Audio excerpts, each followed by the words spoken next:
नमस्कार साथियों, मैं आपका दोस्त अशफाक अहमद और आप देख रहे हैं देशभक्त चैनल। बिहार में जिस तरीके का भूचाल आया हुआ है और उसमें हर पार्टी जो है वो जोड़ तोड़ की कोशिश कर रही है, कहीं कुछ टूटेगा, कहीं कुछ फूटेगा और कहीं पे कुछ जुड़ेगा भी। तो अभी तक जो हालात चल रहे हैं तो सस्पेंस बना हुआ है, क्योंकि खबरें जो है कुछ भी हर मिनट पे कुछ आ रही हैं, इधर से उधर से, और फाइनल कुछ नहीं हो रहा है। अभी देखिए बहुत सारी इसमें बड़े बड़े चीजें इन्वॉल्व हैं। अभी जो टूट फूट हो रही है तो इसका एक नतीजा क्या निकलेगा कि बिहार में जो विधानसभा चुनाव 2020 में हुए थे, तब 2025 में होने वाले थे, लेकिन टूट फूट हुई तो फिर ये जो लोकसभा चुनाव है इस साल 2024 में, उसी के साथ में बिहार का भी विधानसभा चुनाव हो जाएगा। तो मतलब 1 साल पहले, बल्कि 1.5 साल पहले, क्योंकि ये तो दिसंबर में हुआ था, मतलब होने का है तो 6 महीना पहले ही हो जाएगा। तो 1.5 साल मतलब पहले ही हो जा रहा है। तो ये एक बहुत बड़ा ये जो खतरा बिहार के ऊपर में है, ये वजह यह है कि सरकार अच्छी खासी चल रही थी और उसके बाद में अचानक से इस तरह का भूचाल आ गया। तो ये ठीक नहीं है, क्योंकि सरकार चल रही थी तो आपने देखा कि इतने शिक्षक भर्ती हुए 2 लाख से ज्यादा, और फिर पुलिस भर्ती हो रहा था, सब मिला के 4.5 लाख लोगों की भर्तियां हो रही थी। और इतना बड़ा ड्राइव पूरे देश में कहीं नहीं हुआ था। लगभग 4.5 लाख से भी ज्यादा नौकरियां जो है 1.5 साल तक देने का काम। इससे बड़ा काम आज तक किसी भी देश के राज्य सरकार को नहीं। और इसका जो श्रेय जाता है तेजस्वी यादव, और नीतीश जी भी चला रहे थे सरकार, तो मुख्यमंत्री वही थे। तो ये जो है अभी ये सब चीजें जो चल रही थी आगे और अच्छा सब चलता रहता, अचानक से उसमें एक विराम लग गया है, एक प्रश्न चिन्ह लग गया है। तो ये बिहार के लिए ठीक नहीं है, देश के लिए ठीक नहीं है। तो अभी जो पोजीशन है, तो क्या पोजीशन है, तो देखिए जो हिसाब किताब जैसे जिस तरीके का बना हुआ है कि जब 2020 के चुनाव हुए थे तो नीतीश आराम से बीजेपी के साथ में सरकार बना लिए थे। उनकी 75 सीट और 78 सीट ये भाजपा की, और फिर जीतन राम मांझी की 4 सीट, और आराम से मतलब बहुमत हो गया था। अब 243 स्ट्रेंथ है विधानसभा बिहार का, तो उसमें सरकार बनाने की 122 चाहिए, तो इनका तो ज्यादा था। लेकिन फिर पता नहीं क्या हुआ, नीतीश कुमार को लगा कि वो अगर इंडिया गठबंधन बना लेते हैं तो उनको प्राइम मिनिस्टर का एक मौका मिल सकता है। चीफ मिनिस्टर तो इतने साल पर रहे बिहार के, और बीजेपी में तो कोई चांस ही नहीं है मोदी जी के जब तक है। तो इसीलिए शायद पलटी मारे, तो पलटी मारे थे, 1 साल हो गया और सब ठीक ठाक चल रहा था। और अभी क्या हुआ कि जो चुनाव होने वाले हैं लोकसभा के, तो उसमें एक मोदी फैक्टर, एक बड़ा फैक्टर होता है लोकसभा का चुनाव। तो 2019 के चुनाव में आपको पता ही कि बिहार के 40 सीट में कांग्रेस ने 1 जीता था, आरजेडी को 1 भी नहीं मिला था, और जेडीयू जो है बीजेपी के साथ में थी, तो जेडीयू को 16, बीजेपी को 17 और चिराग पासवान को 6 सीट, तो 39 सीट वो ले गए थे। तो समीकरण ऐसा है वोट का कि वो नीतीश जाएंगे तो उनका वोट जुड़ जाएगा बीजेपी के साथ में, और अगर नीतीश महागठबंधन में रहते हैं तो वोट जो है ट्रांसफर नहीं होते हैं। ऐसे कुछ कुछ कैलकुलेशन किए होंगे, लेकिन फिर भी अभी सिचुएशन क्या है कि 75 जो विधायक हैं जेडीयू के, 45 सॉरी 75 में, उसके पहले का बता रहा था, 45 अभी है, तो उसमें टूट फूट होगी।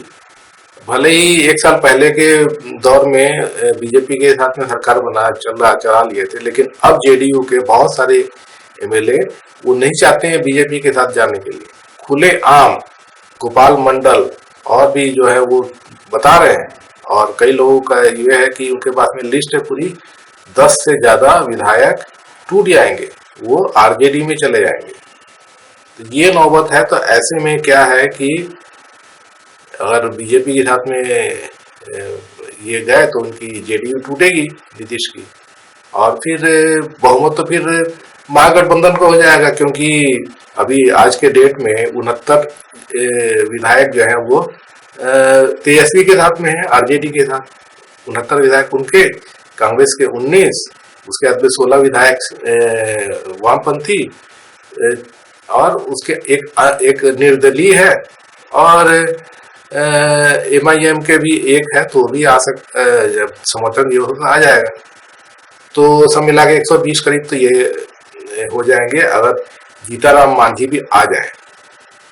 तो फिर 10 अगर आ जाते हैं JDU टूटने के बाद में, तो इनके पास में तो 130 हो जाएंगे, तो बहुमत है तो काफी आगे हो जाएंगे, तो सरकार तो इनकी बन जाएगी।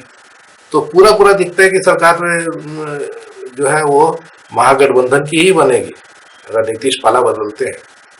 तो ये जो चीज है, तो इसी वजह से मामला अटका हुआ है। तो जैसे कि आपको पता है कि मोदी जी जो है हमेशा हड़बड़ी में रहते हैं, जल्दबाजी में रहते हैं, कभी भी कोई काम अटकाते फटकाते नहीं है, फटाक से करते हैं। तो राम मंदिर देखा, वो राम मंदिर अभी बना ही नहीं, आधा अधूरा में ही वो प्राण प्रतिष्ठा कर लिए, इनोवेशन कर लिए। तो इस तरह काम चलता है मोदी जी का। एयरपोर्ट रहता है कोई, वहां पे अभी इसी पत्थर रखा हुआ है, उसी में उद्घाटन हो जाता है। तो यहाँ भी अगर सरकार अगर होती, उनके हाथ में चाबी होती, तो सरकार बना लिए रहते। तो किस चीज के लिए रुके हुए? मोदी जी तो रुकते नहीं, अमित शाह भी नहीं रुकते हैं। तो रुकने की वजह यह है कि ये जो JDU जो है अगर आती है बीजेपी के साथ में, तो टूट जाएगी, और फिर सरकार नहीं बन पाएगी उनकी। तो ये सबसे बड़ी वजह है। तो ये एकदम पक्की बात है कि JDU टूटेगी ही टूटेगी अगर पाला बदलते हैं नीतीश कुमार तो। और दूसरी तरफ अभी आज ही राहुल गांधी ने फोन किया जीतनराम मांझी को। तो पहले तो उनकी पार्टी, जीतनराम मांझी की पार्टी ने कहा था कि महागठबंधन में नहीं जाएंगे, लेकिन आज बात हुई है तो कुछ तो कंफर्मेशन शायद मिला है। तो इसका मतलब जीतनराम मांझी भी महागठबंधन में आ जाएंगे। तो सब मिला जुला के महागठबंधन की पोजीशन स्ट्रांग दिखती है। जितना टाइम खींच रहा है वो महागठबंधन को मजबूत कर रहा है। उधर ममता बनर्जी ने भी कह दिया है कि अगर पलटी मारते हैं नीतीश कुमार तो बिहार के लिए और महागठबंधन के लिए अच्छा है, इंडिया अलायंस के लिए अच्छा है, मजबूत होगा, कमजोर नहीं होगा। क्योंकि एक कमजोर आदमी जाएगा तो जो कमजोर आदमी क्या करता है कि बाकियों को भी कमजोर कर देता है, तो वो जाने दो उसको, बाकी फिर लोग और ज्यादा मजबूत हो जाएंगे। तो ये सब चीजें सब मिला जुला के दिखता है कि एक तरफ देखिए तेजस्वी यादव खड़े एकदम सीना तान के खड़े हैं और काम भी कर रहे हैं और जनता पे पूरा समर्थन भी है। दूसरी तरफ नीतीश कुमार है, अब उनका जो जनाधार है वो घटते, आप तो देखिए घट ही रहा है। अभी कहाँ जो 2015 के चुनाव हुए थे तो 77 सीट थी JDU की, अब 45 पे आ गई है। और अभी तो बल्कि अगर वो पाला बदलते हैं तो वो भी टूट जाएगी। और अब वोट मांगने जाएंगे नीतीश कुमार तो जनाधार नहीं है, वोट नहीं मिलेगा, ये भी बात है। क्योंकि जनता देख रही है कि काम कौन कर रहा है, अब कौन जो है काम से विमुख होके और अपना स्वार्थ साध रहा है। तो ये सब चीजें हैं। नीतीश कुमार को अब समझ में आ गया है कि इंडिया गठबंधन में, इंडिया अलायंस में उनको प्राइम मिनिस्टर पोस्ट के लिए तो कोई मतलब मुश्किल है उनको आ जाना। और ये बीजेपी में भी उनको मुश्किल है, लेकिन अभी चूंकि उनको थोड़ा गुस्सा आ गया, बल्कि उनको क्या है ठंडे दिमाग से सोचना चाहिए था कि प्राइम मिनिस्टर नहीं भी बने, लेकिन पाला बदलना बहुत अच्छी बात थोड़ी है, बहुत खराब बात है। इतने बार पाला बदले हैं तो उससे जनता जो है वो क्या खुश हो जाती है। ऐसे लोगों को जनता जो है वो अच्छा सबक सिखाती है। तो ये चीज भी नीतीश कुमार को सोचना चाहिए। वो इस बार जो है ये सब चीज सोचे नहीं और उनको नुकसान होगा, सबसे ज्यादा नुकसान उन्हीं को होने वाला है। उनकी पार्टी जो है वो टूट जाएगी, बल्कि फिर बचेगी ही नहीं। तो ये तो साफ दिखता है।